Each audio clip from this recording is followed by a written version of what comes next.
Right now on Fast Track, we're tracking breaking news on an apparent kidnapping out of the Northern Valley. The Polk County Sheriff's Office wants to hear from anyone who saw anything suspicious along Highway 200 south of East Grand Forks near the Thompson Bridge. Deputies got a call around 4:30 yesterday afternoon about a teenage girl tied up on the side of the road in Byglen Township, which is south of East Grand Forks and west of Fisher. The 17-year-old says she was abducted and then left at that location. She was checked out by paramedics and then released. The Polk County Sheriff's Office is working to determine if there is a current threat to the public or if this was an isolated incident. New this morning, police in western North Dakota and eastern Montana are looking for a missing 11-year-old girl. Here she is on your screen. She has not been seen since Sunday morning. Luna Delisle, that's her name. She was seen on foot in Sidney, Montana, which is near the North Dakota border. Police are saying they consider her in danger because of her age and previous behavior, and they're not sure if she had access to a car or ride to move out of the area. Switching gears here, let's get a check of our forecast with meteorologist Lisa Green. Good morning, Lisa. Good morning. Today is a quiet start to our day. We've got some overcast skies to begin our morning in places like Fargo, right along I-29 and points east. If you're in the west, in Devil's Lake and in places like Jamestown, it's more clear. That's where we're talking about some frost on some of the roads as well. So depends on where you are. And out west, it is chillier. We're more into the 20s. In Fargo, though, 36 degrees right now, very warm. We're seeing wind out of the north at 8 miles per hour. Visibility is looking really good, even with the overcast skies. And again, the sunrise happening before 8 a.m. at 7:55. Sunset almost at 5:30. So gaining daylight here. Grand Forks, a similar view here where we've got those overcast skies affecting us, but still have some good visibility this morning. Right at the freezing mark in Grand Forks at the airport, we're at 32 degrees. And this morning, we are now seeing that sunrise before 8 a.m. in Grand Forks as well. So nice to see some earlier starts here on that sunshine. Now, taking a look at your radar and satellite map, you can see that we don't have a lot going on as far as precipitation is concerned, but there are some clouds hanging around more into Minnesota again. Those of us into North Dakota, once again, are experiencing more clear skies and colder temperatures. So that'll have an impact on what it's like out at the bus stop. But for Fargo and points east, it's more into that 30-degree range here this morning with more clouds. By the afternoon, Fargo will see more sun. We'll see temperatures upper 30s. We may even reach that 40-degree mark, especially if we can get some sunshine earlier on in the FM area this morning.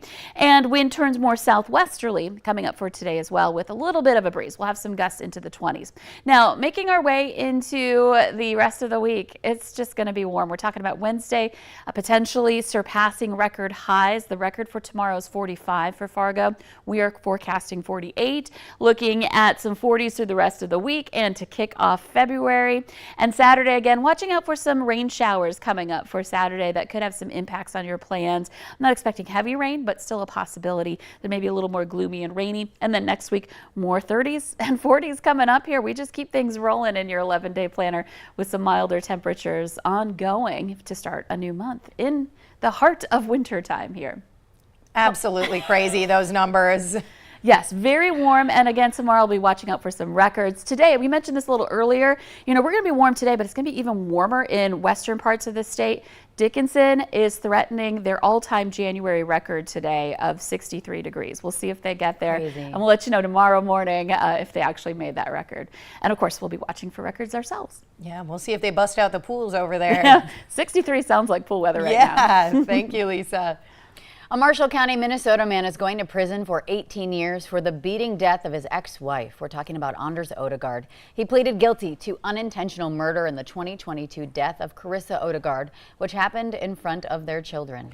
Late last year, Carissa's family sent a letter to the court asking for a longer sentence. But the prosecutor and judge say one of the reasons they accepted the plea deal is so the children wouldn't have to testify in a trial. Carissa's family says the children fear their father. If you kill somebody that you once vowed to love forever, that you have created children with and built a life with, if you murder them, and especially in front of your children, you shouldn't walk out of prison. Carissa's other sisters and parents also gave victim impact statements. We have those posted for you on the VNL News app.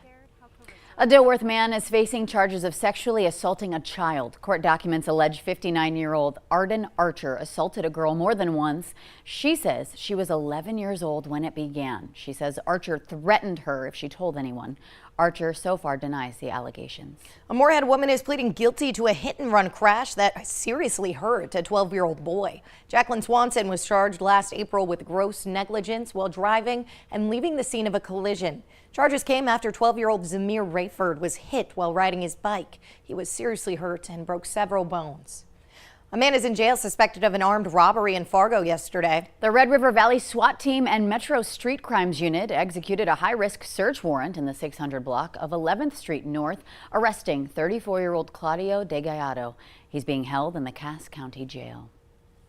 GOP candidate Joe Frazier is launching his race for the Minnesota U.S. Senate seat and is planning a statewide media tour. He'll be in Moorhead tomorrow at 6:05 p.m. outside the Clay County Courthouse. Frazier is hoping to unseat Democrat Amy Klobuchar.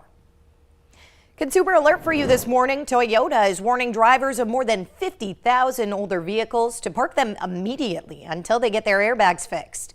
The voluntary recall affects the 2003 and 2004 Corolla and Matrix, as well as the 2004 and 2005 RAV4. Toyota says the age of the airbags could make it more likely for a part inside to actually explode, which could lead to serious injury and even death. Tax filing season is underway, according to a new study from Intuit Credit Karma. More than half of Americans plan to file their taxes earlier this year so they can get their refunds sooner. The average refund last year was just under $3,200. The deadline to file is April 15th, though people who need more time can ask for an extension. Cheyenne High School will again be hosting its Prom Shop to bridge the gap of affordability of prom and help make prom accessible for all students. Any prom-eligible student in the FM Metro are invited to attend. The shop will be open this Saturday from 2 to 4 p.m. and again March 10th from 4 to 6 in the afternoon in the Cheyenne High School Commons. The Prom Shop began with just a handful of dresses and a vision for the Cheyenne Counseling Office. They say they asked for donations on social media, and now there are more than 300 dresses and suits available for students to pick up for free. Very cool. Minnesota's Name a Snowplow campaign gets a lot of attention each year, and we're going to hear soon this year's 8 winners. Governor Tim Walz will make the announcement at 12:30 this afternoon. People submitted more than 8,000 ideas this time around and then voted for the finalists. Our money's on Aaron Burser. Yes, I was saying that earlier too. Aaron Burser. Hope he wins. Love it. And there's been a shakeup in Olympic figure skating. Russia now expected to be stripped of their team event gold medal back in 2022 at the Beijing Olympics after the highest court in sports disqualified a Russian skater for doping after she tested positive for a banned heart medicine. This means Team USA, which initially came in second place, will likely be awarded the gold. And a full-grown dog in Arizona is safe after being rescued from the engine bay of a 1967 Chevy Nova. You see the video here on your screen. The almost 50-pound dog chased a cat into that small space and then couldn't get back out. Wow, rescuers were able to gently lift the dog, now appropriately named Nova, out of danger. She was taken to a vet to be checked out, surprisingly unharmed by her adventure, and is now available for adoption. Thank you all so much for joining us here in the Valley today. Have a wonderful Tuesday. Take care.